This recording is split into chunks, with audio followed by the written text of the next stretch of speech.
And I'm not talking about negligence, I'm talking about little accidents, right? I'm talking about the doctor in the morning not properly briefing the doctor for the evening.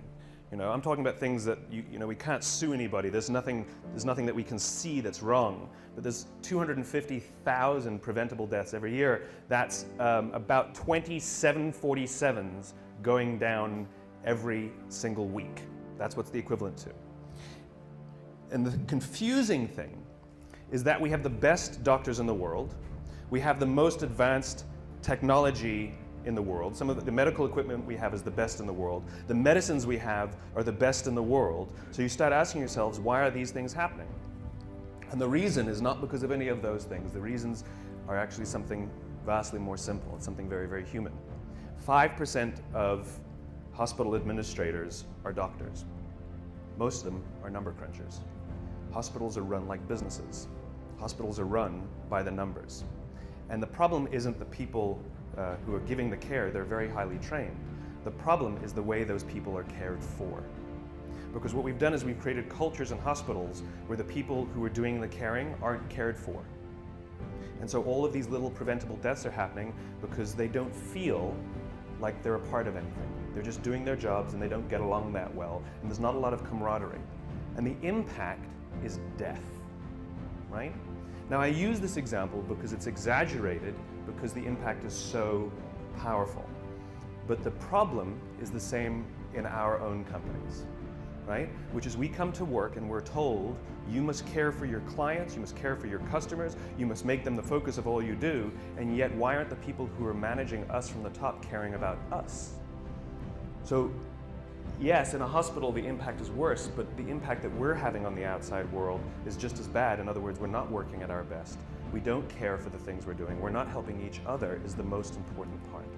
And the residual impact is that we are unfulfilled by the work that we do.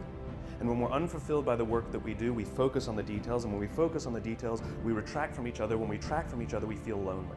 And when we feel lonely, cancer goes up, heart disease goes up, diabetes goes up. In other words, by going to work, we're killing ourselves. Literally. There's another study that was released not that long ago that says that parents who work late, the negative impact that it has on their children is little to none. They may feel guilty as parents, but the negative impact that it has on the raising of their children is little to none.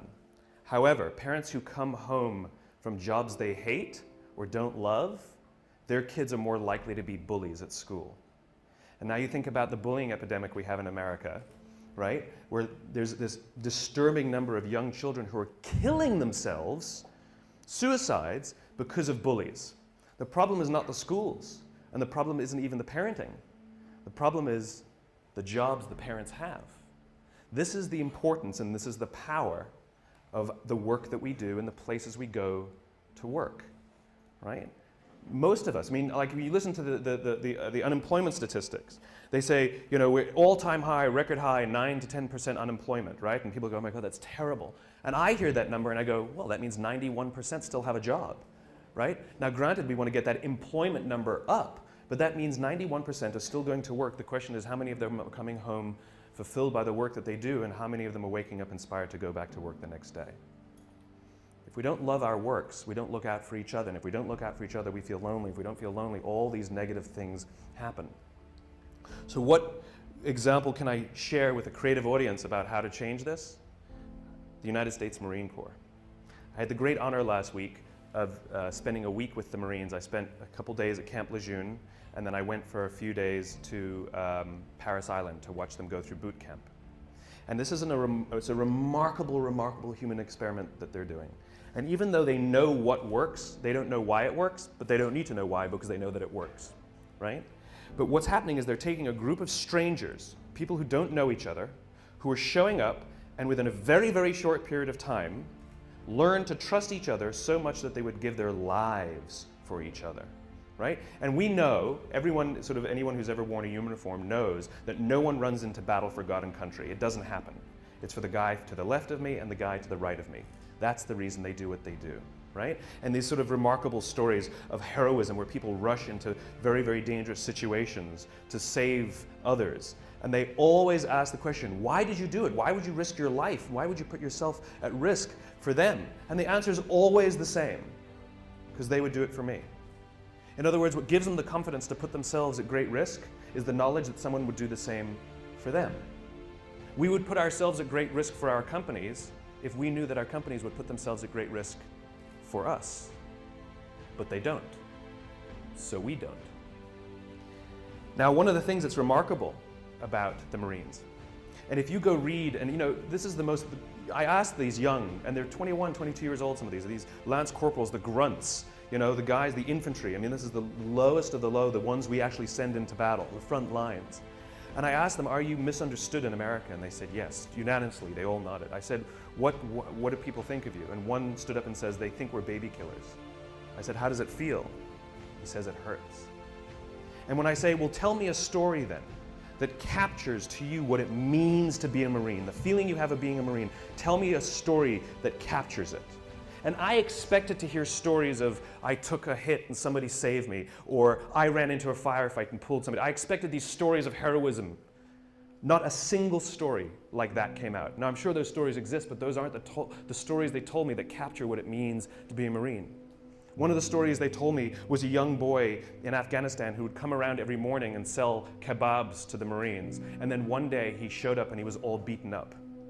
And he didn't go to his parents for help, and he didn't go to his friends to help. He came to the Marines for help because he trusted them more than anyone else. They told me a story that captured how they feel of a village that had been overrun by the Taliban, and the residents of the village couldn't go home because they would be killed by the Taliban, and so they were just living by the river. The problem was winter was coming. And one of the elders came to the Marines, knocked on the door and said, I need you to come down to the river and kill us. And the Marine said, what are you talking about? He says, if we go back home, we'll be killed by the Taliban, and if we stay out there, we're going to die slow deaths this winter. It's easier if you just come and kill us, please. The Marines overran the Taliban village, pushed the Taliban out. A year later, they went back to this village and people were playing volleyball. These were the stories they told me that capture what it means to be a Marine. They believe in doing good for others, and the fulfillment they get when they put themselves at risk so that others may prevail is overwhelming. This is not unique to the Marine Corps. This is all human beings. The feeling of fulfillment comes from doing something for another. The feeling from fulfillment comes from the exertion of time and energy for someone else. If you are walking to work and you throw a few pennies in a cup, and you come to work and you say to your friends, hey guys, I gave $1 to somebody homeless this morning. What are your friends going to say? Yeah, good, right? I gave $20 to somebody homeless. They'd be like, good for you, right? What if you come in the morning and you say, hey, I gave up my Saturday and I went and painted a school in the inner city? People go, whoa, cool, wow, cool. And all of a sudden, not only are they inspired to do something good themselves, but the feeling that you have persists. The amazing thing is that when we do good for others, it actually inspires others to do good for others.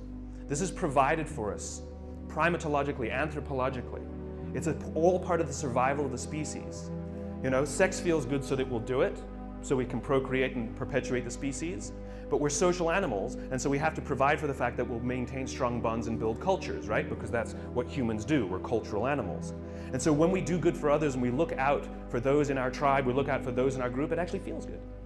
Biologically, it releases oxytocin.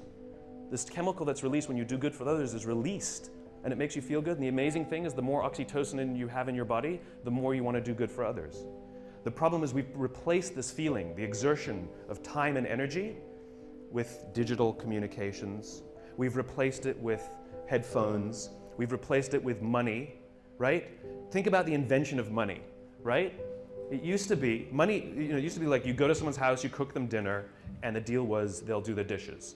Time and energy, exchange for time and energy.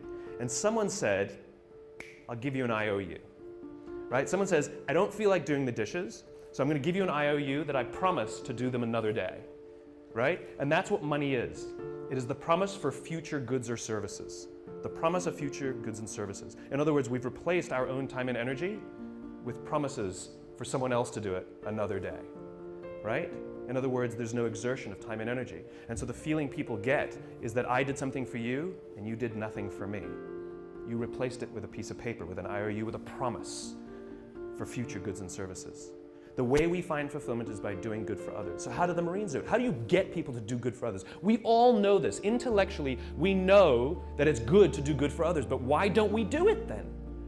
Why don't we do it? And what the Marines learned is something that I completely did not expect. They can't just yell at these guys to help each other. That's not what happens. There's a few things that they have to do first. So we all have heard of the obstacle course, right? The Marines have a thing called the obstacle course, and this is where they build anaerobic strength and aerobic strength, muscle strength, and it's timed and all of this good stuff. They have another course called the confidence course, and it's never timed. And most of the obstacles on this course cannot be completed by yourself. They must be completed in teams. You have no choice. That's just how it's designed.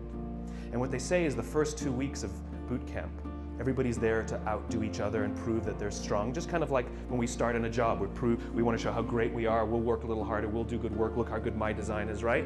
It's all about us and how good we are, right? But they keep putting them in situations where they can't do things by themselves, and what starts to happen very slowly, they said after about 2 weeks, they start cheering for each other. Now they get in trouble when they do, but they start cheering for each other. And then before too long, you see them organically start helping each other. And what happens is if there's one person who's weak and refuses to help the others, or even if there's one person who's strong, who's, I was the star college athlete, and they get to the end of every obstacle and they just stand there and wait for everybody to finish and they don't help each other, what starts to happen is organically the group starts to ostracize that person. Organically, they get ostracized until they learn that the only way that they will get through this thing, the only way they will survive boot camp, is if they ask for help because they have no option. The problem is, no one will help them until they're willing to help another. It's the deal we have to make. It's called vulnerability and risk. We have to take the risk to make ourselves vulnerable. Yes, you might do something for someone else and they may not do something back for you. That's the risk you run.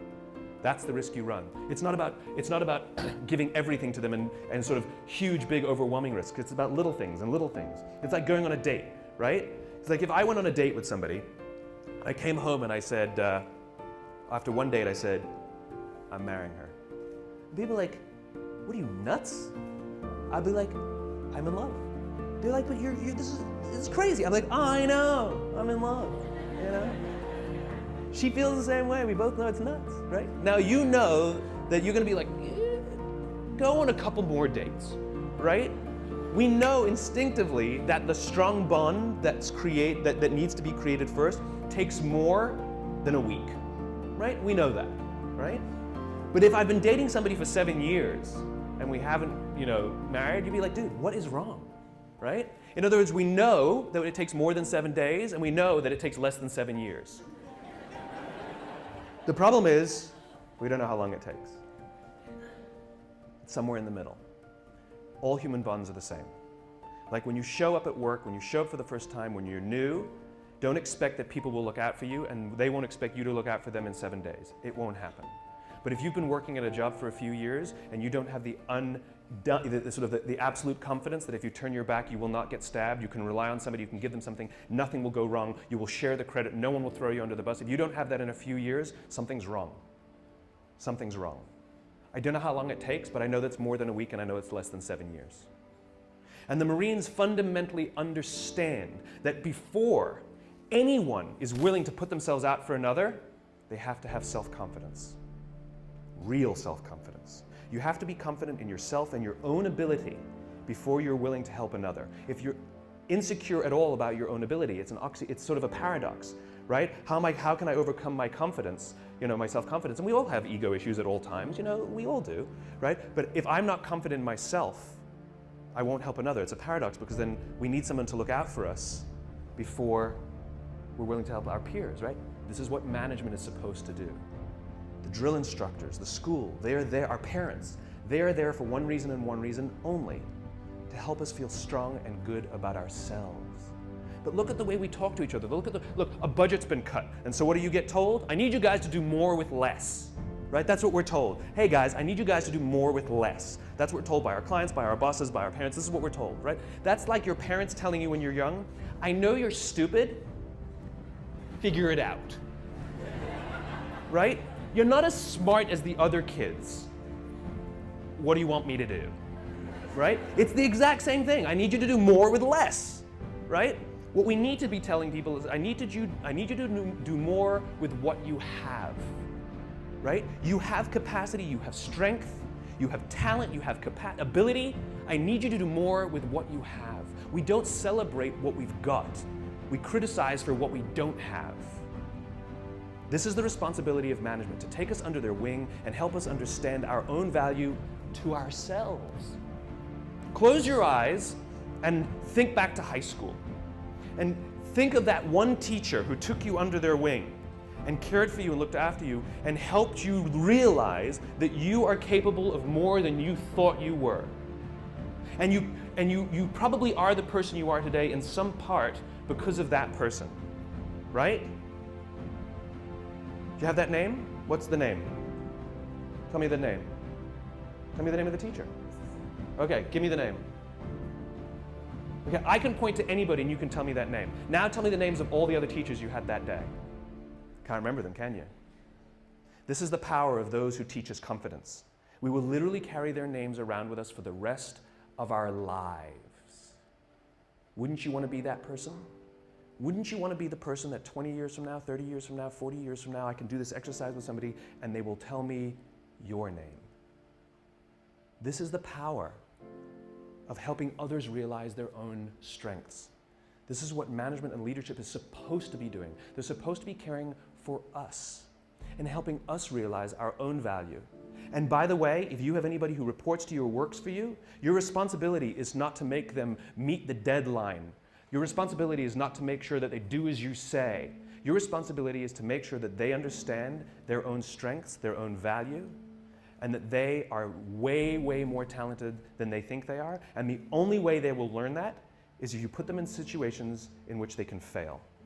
And you hold them and you support them and you give them talent and you give them skills and you give them education and you watch their backs, and if they fall over, you encourage them to get back up, and if they fall over, you encourage them to get back up, and if they fall over, you encourage them to get back up until they figure it out themselves. It's called confidence. It's your responsibility to help others find it, and it's others' responsibility to help you find yours. And the amazing thing is, as soon as you start feeling confident in your own ability, you naturally help each other. That's what happens. It's called trust. In the military, they give medals to people who are willing to sacrifice themselves so that others may gain. In business, we are willing to give bonuses to people who will sacrifice others so that we may gain. We have it backwards.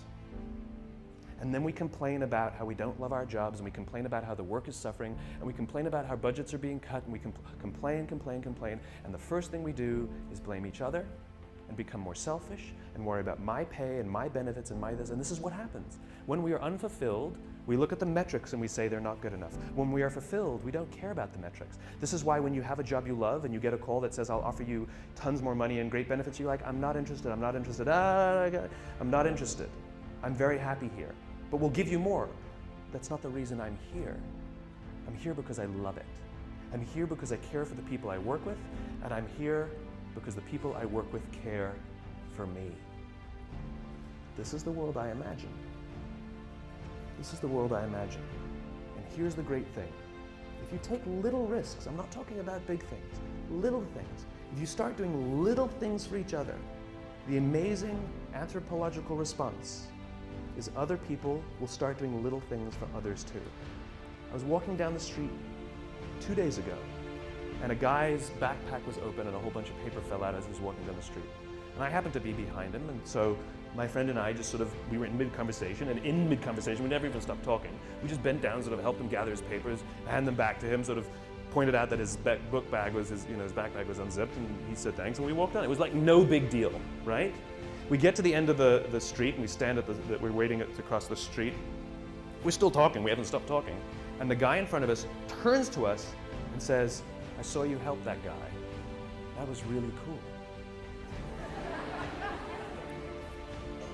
But here's what's great about that. The guy will go do something for someone else simply because he saw us bend down and pick up paper for someone else. He will actually go do something for someone else because of it, right? He won't give to charity because he sees me put $1 in a cup, but he will actually help someone because he saw someone also help someone. Little things. Hold a door open for someone. Say thank you to the person who holds the door open for you. Smile to the barista. Little things. Put your foot in the subway when the door is closing so someone who's running will make it. Hit the open at the elevator. Don't go...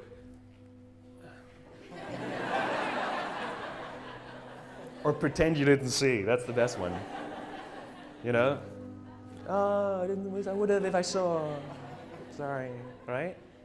Do it. A little time and a little energy. And you'll find around work that people give a little time and a little energy back to you. And you'll give a little more time and a little more energy. You go for a coffee with someone. Then you go for a 2-hour coffee. Then you go for a coffee and a lunch. Then you go for a lunch and a dinner. Then you go for a dinner and a movie. And then you sleep over. And then you sleep over 2 nights. And then you go on holiday together. And eventually you get married. Right? It's slow. It takes time. And we can't rush it. If when we rush it, it's all fake. Do things for others and watch how much others do for you. Go get yourself a cup of coffee from the coffee machine in the morning. Make one for someone else. It takes a little extra time. It takes a little extra energy. That's the point.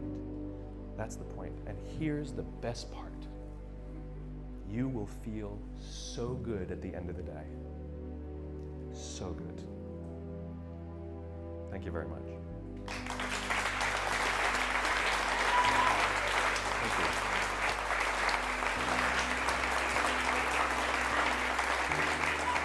Thank you. It's a great question. How do you convince someone, sort of what are the metrics? How do you convince a skeptical audience of this trust metric? You don't. You don't, right? You can't twist anybody's arm to do something that they don't want to do. And, the law of diffusion, which I obey, as much as I can, which is you don't need the majority, you need those people who believe what you believe. In other words, when you do some nice things for people, they may not do something nice back because they may be, we live in a world in which you do something for somebody, they think you want something from them, right? That's unfortunately the society we've created. But that's the risk that we keep taking. I'm not saying you should keep doing it for somebody who keeps doing nothing and keeps sort of, crapping on you because of it. Then at some point you have to be like, all right, my bad, right? And you back off. I don't believe in helping everyone. I do not believe in it, right? This is not, let's do good for everyone on the planet. That's not what I'm talking about. Mother Teresa, who's the poster child for giving selflessly to all who need, at the end of her life started questioning the existence of God and, by the way, hated her life. Serious, okay? In other words, giving to others unabashedly is actually self-destructive. It doesn't help, right? And it's just like going on dates with people you don't like doesn't mean you'll eventually click and match, right? There's only one machine that I found that really accurately measures trust better than any other sort of metric. It's called the human being. It's really good at it, right? And so those feelings you get, trust them in one way or the other. It's the little risks, it's the butterflies, it's the unsure, it's the backwards and forwards, it's the dance, it's dating, it's the dance, it's the nerves, it's that. So if there are cynical bastards at your office who don't get it, ignore them, don't worry about it. Because eventually you'll get enough and those people either come along or leave, or be pushed out. Ostracized, remember? When the group starts helping each other, they ostracize the ones who refuse to help, whether they're strong or whether they're weak. They get ostracized until they learn that they cannot survive without the help of others, and they learn that the only way others will help them is if they help the others, right? The order matters. The order matters. I just thought of something that sort of is pervasive in our sort of, digital world. The order matters. Sort of speak honestly about what you want, right? If you are don't do things for people when you want something from them. Just ask them what you want from them. And I'll give you one little example. It's a funny little example. We've all received emails that go like this.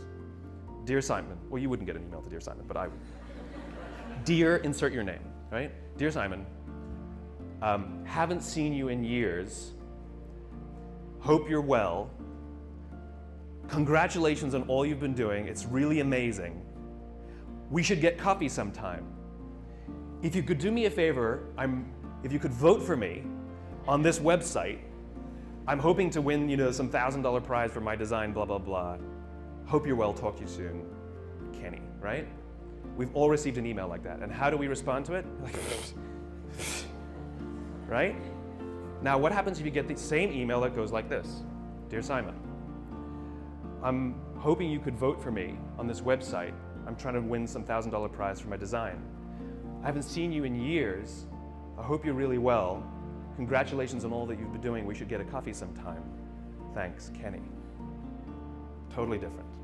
In other words, when we know why you're emailing and it comes first, it has a remarkable impact. We know that all those pleasantries are just buttering us up to get to what they want, right? But if you come right out with what you want, we're actually very grateful for the pleasantries, right? It's the same thing in human interaction. Don't give someone a cup of coffee if you need a favor back. Just ask them for the favor. It builds trust. I can't trust you every time you do something nice for me. I think you want something from me. I won't trust you. And this is what companies do to us, right? Well, we did this for you. Why won't you do this for us? That's not how it works. Generosity, bending down to pick up the papers, holding the door open for someone, is expecting nothing in return, ever. You do not give. This is what happens in new business, right? New business is built on relationships, and so we build the relationship, build the relationship, build the relationship until we're comfortable to ask for the business. In other words, you were only befriending me till the point you felt that I would let down my guard and you could ask me for something. The whole time you were just waiting for that time. It doesn't work that way. If you actually want to build relationships, you build relationships without wanting anything. And that's how you build trust. You want to know why the Marines gave me this incredible access? I mean, literally, they said, Simon, anything you want to see, you got it. Anything you want to do, you got it. You can go. We went past signs that said, no observers, no civilians beyond this point. I'm like, can I take pictures? They're like, go ahead. You should see some of the pictures. They're unbelievable, right? I'm like right in there, Marines coming at me. We went out to the Crucible, and they're all like, they were like rolling in the dirt and like, going under barbed wire, and I'm like, I'm not joking either. They're like, unprecedented access that journalists would be jealous of. Do you know why they gave it to me? Because in all the time that I've been visiting with Marines and having meetings with them, I've never asked for anything. I don't want anything, and I don't have anything to sell. I just keep showing up and say, what do you need? How can I help? And at some point they said, when I called them and said, I need a little favor, because they know I haven't been waiting for the favor. It's the time now that I have a little favor. They go, absolutely, whatever you need. It's called human relationships. Companies don't do business with companies. People do business with people. Your company didn't win IBM as a client. Somebody who liked somebody said, we'll hire you. And if they didn't like you, they're just, they're playing roulette. Well, we're betting that, this will work out. Those are the weak relationships. Yes? How do you deal with the boss who's a jerk or he's not Yeah. getting it? The more we give, the more it inspires others to give.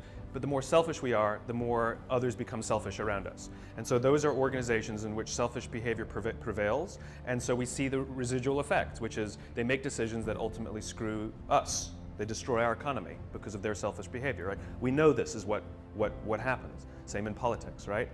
And the answer is, don't worry about it. I know it sounds silly, and your first question is, do I talk about these things to them? I will talk to anyone who will listen, but I don't talk to people who don't want to listen. The good news is, there are some good eggs, and there are some of them who've had conversions, where they were the bastards who believed in firing people and screwing people to advance their careers, and something happens. I just met a guy recently who was a very senior executive at a very, very large company, and something happened, and he got like hit in the head or something, and he realized, holy cow, I have to look after people, right? And they become obsessed with it, and they start sticking their necks out, and we just need those champions scattered around. And this is what I do. The more I spread this message, the more it's kind of like in the cartoons, sort of the Hall of Justice. The message goes out, and they all sort of like wherever they are, like they poke their heads up. It's that kind of thing.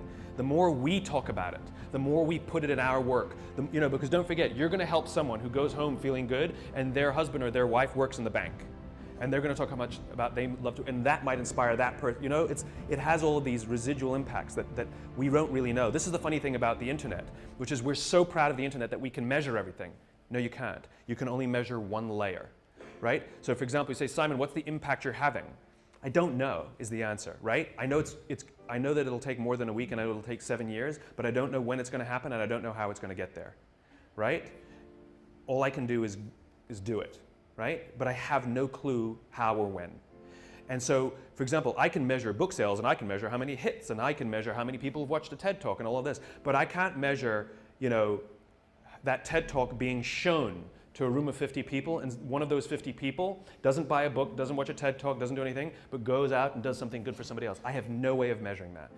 And so we're so proud of the internet and its ability to measure everything, but we're measuring one layer where we used to measure no layers. It's like, you know, this is how people work. It's gossamer, you know? It's networked. And so the answer is don't worry about them. Don't worry about them. Worry about the people who you can care for, who you can give to, and when we reach a critical mass in society, it will tip, right? And if you don't believe me, the reason it is the way it is now is because it tipped the wrong way. There was no such thing as massive layoffs as business strategy prior to in the 1980s. It just wasn't done. It was done here and there, but it wasn't strategy. The idea of using layoffs to balance the books is a relatively new phenomenon that came for the increase of selfishness in the Gordon Gekko greed is good 1980s boom, right? This was also the same exact period, the 1980s, where the theory of shareholder value was put forwards, right? Because they had all of these people buying large companies and installing professional managers to run the companies that they bought, that they invested in, and they had a problem, which is those professional managers were paid for by the company, and those professional managers cared for the employees and the customers. And so the investors said, how do we protect our investments? We've got an idea. We're going to give them equity in the company and bonus them based on the performance, right? And so the shift happened where the CEOs started caring more about the investors and stopped caring about the customers and the employees. Those were theories introduced by some Harvard professor in the 1980s. We can push it back the other way, right? We can push it back the other way. But we just have to, and there was just the other day, which company was it? One of the large banks where the shareholder, Citibank. Yeah, Citibank. The shareholders voted, majority shareholders voted against a fat pay package. That's unprecedented. It has never happened, even in hard times, even when the company's doing this. The shareholders it's just sort of a cursory thing where they approve the $15 million bonus for the CEO. They voted against it. It's non-binding, but it sends a shot across the bow saying shareholders now want you to be bonused if you do something good for others. Even if the others is us, right?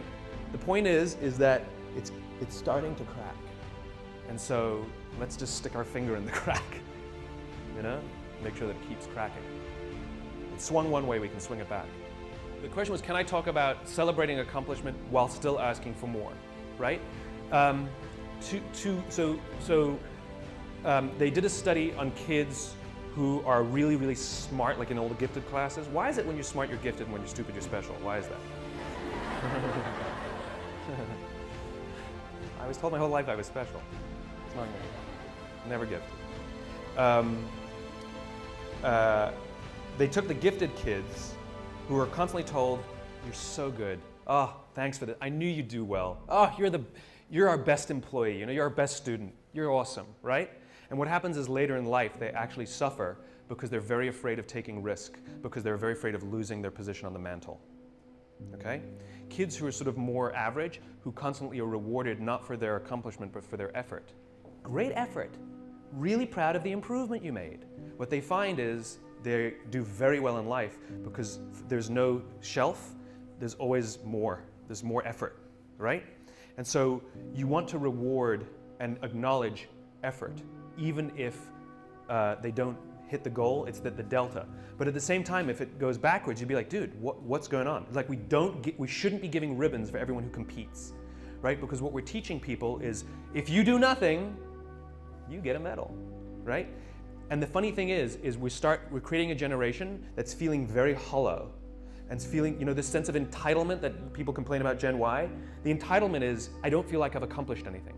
And the funny thing is about human beings is the way we feel accomplished is when we exert energy and time and reach a destination, right? And the more energy and time that we have to suffer through, especially if we suffer together and we get somewhere, it is overwhelming. Think about the best jobs you've ever worked on. Was it the best design?